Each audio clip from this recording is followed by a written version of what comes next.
हरियाणा के मुख्यमंत्री मनोहर लाल और गृह मंत्री अनिल विज की हत्या कर देने की धमकी।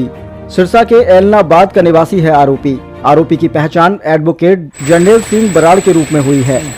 पुलिस ने देर रात आरोपी को किया अरेस्ट। एलनाबाद पुलिस ने आरोपी को कोर्ट में किया पेश। कोर्ट में पेश होने से पहले आरोपी मीडिया से हुआ रूबरू। किसान आंदोलन में शुभकरण सिंह की गोली लगने से हुई मौत से नाराज था आरोपी एडवोकेट जर्नैल सिंह। जर्नैल सिंह ने गोली चलाने के आदेश देने वालों के खिलाफ कार्रवाई की मांग की। कार्रवाई नहीं हुई तो सीएम मनोहर लाल और गृह मंत्री अनिल विज की हत्या करने की दी थी धमकी। 1 महीने में सीएम मनोहर लाल और गृह मंत्री अनिल विज की हत्या करने का किया था ऐलान। ना मेरा हिंसक कोई मामला है।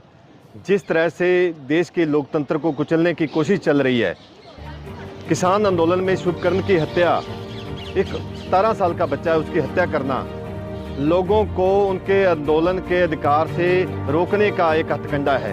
भी लोग हमारे खिलाफ आवाज ना उठाएं, उस आवाज को दबाने का ये मामला है। और यदि देश के लोकतंत्र को कुचलने की कोई बात करेगा तो उसके साथ कैसे नजीठा जाना चाहिए, ये एक ही रास्ता है। मांग क्या थी आपकी? मेरी मांग ये थी भी मुख्यमंत्री और गृह मंत्री, जो गोली है वो पुलिस ने नहीं चलाई, वहां कोई पुलिस वाला गोली नहीं चलाता, कोई अफसर गोली चलती है ऊपर के आदेश से। वो आदेश कौन सा था जिसके आदेश से वो गोली चली है शुभकरण को लगने वाली? और शुभकरण को जो गोली लगी है उसके लिए जो आदेश देने वाला आदमी है वो कौन है, इस आइडेंटिफाई होना चाहिए। वो मुख्यमंत्री, वो गृह मंत्री, वो भारत का गृह मंत्री, वो प्रधानमंत्री, इन चारों लोगों के बिना कोई भी पुलिस वाला गोली कभी नहीं चलाता।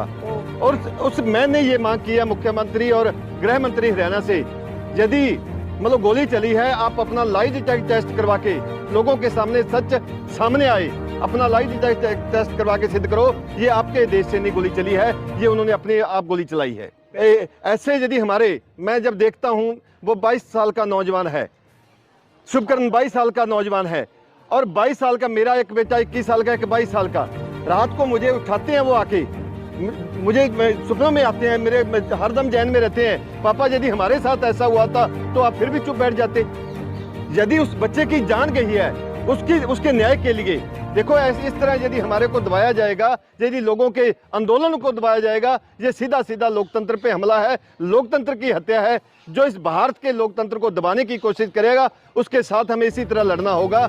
मैं गांधी का भक्त हूँ, मैं गुरु तेग बहादुर, गुरु अर्जन देव का भक्त हूँ, लेकिन यदि कोई हमारे लोकतंत्र को, जिसको पैदा करने में हमारे लाखों करोड़ों लोगों ने कुर्बानियां दी, यदि इसको कोई खत्म करने की कोशिश करेगा तो मैं भगत सिंह भी मेरे से दूर नहीं है, चंद्रशेखर आजाद, उधम सिंह भी मेरे से दूर नहीं है, गुरु गोबिंद सिंह मेरे से दूर नहीं है। यदि मेरे भारत को, जो ये हमने बड़ी मुश्किल से हमने इसको देश का रूप दिया है, इसको खत्म करने की कोशिश करेगा तो हमें उस तक पहुंचना, या तो वो अपना लाई डिटेक्ट करवा दे, नहीं तो 1 महीने का टाइम दिया मैंने उसको, 1 महीने बाद मैं उसकी हत्या करने को मजबूर रहूंगा। आप यदि थोड़ा सा पीछे का इतिहास देखोगे, मैंने कितनी बार कहा है, इस देश का सारा जो सिस्टम मर चुका है, इसका चुनाव आयोग, हमारे स्वतंत्र संस्थाएं मर चुकी हैं, सीबीआई, ईडी, इनकम टैक्स, यहां तक मैं कहता हूं जुडिशरी भी यहां इस देश की मर चुकी है। किससे शिकायत करें, किससे शिकायत की जाए, किससे शिकायत करें? इस देश का यदि लोकतंत्र चला गया तो इस देश के टुकड़े टुकड़े हो जाएंगे, और इस देश के यदि टुकड़े होने से बचाना है, इस लोकतंत्र को जिंदा रखना होगा तो हमें लड़ना होगा। आज मैं लड़ूं, चाहे आने वाले समय में मेरी आने वाली पीढ़ियां लड़ें,